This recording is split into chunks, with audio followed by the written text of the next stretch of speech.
అందరికీ నమస్కారం అండి. అక్షరా ఛానల్కి స్వాగతం సుస్వాగతం. ఎప్పటికి త్రేతాయుగ రాముడు, ఎన్ని యుగాలు దొర్లిపోయాయి, అయినా మన మాటల్లో చేతల్లో ఆలోచనల్లో అడుగడుగునా రాముడే కాదంటారా? మరి వింటారా రామాయణాన్ని? విందాం.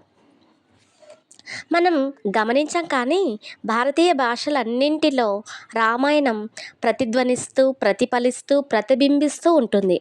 తెలుగులో కూడా అంతే.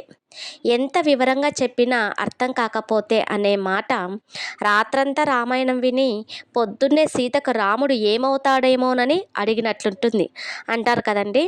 అలానే చెప్పటానికి వీలు కాకపోతే అనే మాట అబ్బో అదో రామాయణం అనేస్తాం. జవదాటడానికి వీలు లేకపోతే అది సుగ్రీవాజ్ఞ లక్ష్మణ రేఖతో పోలుస్తాం. ఎంతమంది ఎక్కినా చోటు మిగిలితే అదొక పుష్పక విమానం. చూసి రమ్మంటే కాల్చి రావటం అది హనుమ పని. పెద్ద పెద్ద అడుగులు వేస్తే అంగదుడి అంగలు అని పిలుస్తాం. మెలకువ లేని నిద్ర కుంభకర్ణ నిద్రతో పోలుస్తాం.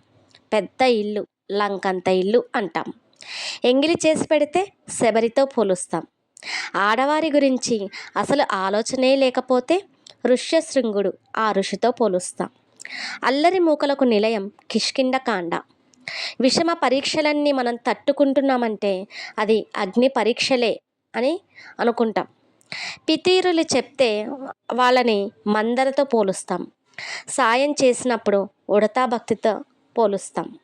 కార్యం సాధించినప్పుడు హనుమ యుక్తితో పోలుస్తాం. గొడవకు దిగేవారి పేరు లంకిని. ఆ లంకిని జాతితో పోలుస్తూ ఉంటాం. యుద్ధం ఆట అంటే రామరావణ యుద్ధమే అని చెప్పుకుంటాం. ఎప్పుడూ రగులుతూ ఉండే వాటిని రావణ కాష్టాలతో పోలుస్తాం. కొడితే బుర్ర రామకీర్తన పాడుతుంది అని మనం సరదాగా విచిత్ర ప్రయోగం చేస్తూ ఉంటాం. ఒంటిమిట్టది ఒక కథ, భద్రాద్రిది ఒక కథ. అసలు రామాయణమే మన కథ. అది రాస్తే రామాయణం, చెబితే మహాభారతం. అంతే కదండి. మన జీవన విధానంలో రామాయణం ఎంతగా పెనవేసుకుందో మనం చూడొచ్చు.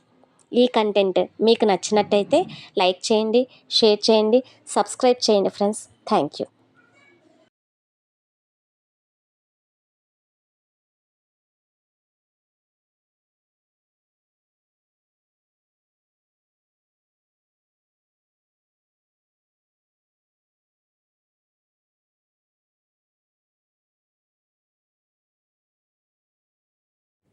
ఒక తండ్రికి కొడుకు మీద ఉన్నటువంటి ప్రేమ, ఒక భర్తకి భార్య మీద ఉన్నటువంటి బాధ్యత, ఒక భార్యకి భర్త మీద ఉన్నటువంటి నమ్మకం, ఒక అన్నకి తమ్ముడి మీద ఉన్నటువంటి విశ్వాసం, ఒక తమ్ముడికి అన్న మీద ఉన్నటువంటి మమకారం, ఒక మనిషిలోని బలం, మరో మనిషిలోని స్వార్థం, ఇంకొక మనిషిలో కామం, ఒకరి ఎదురుచూపులు, మరొకరి వెతుకులాటలు, అండగా నిలిచిన మనుషులు అన్నీ కలిపి మనిషిని మనిషిగా బతకటానికి అవసరమైన నిఘంటువు అదే రామాయణం.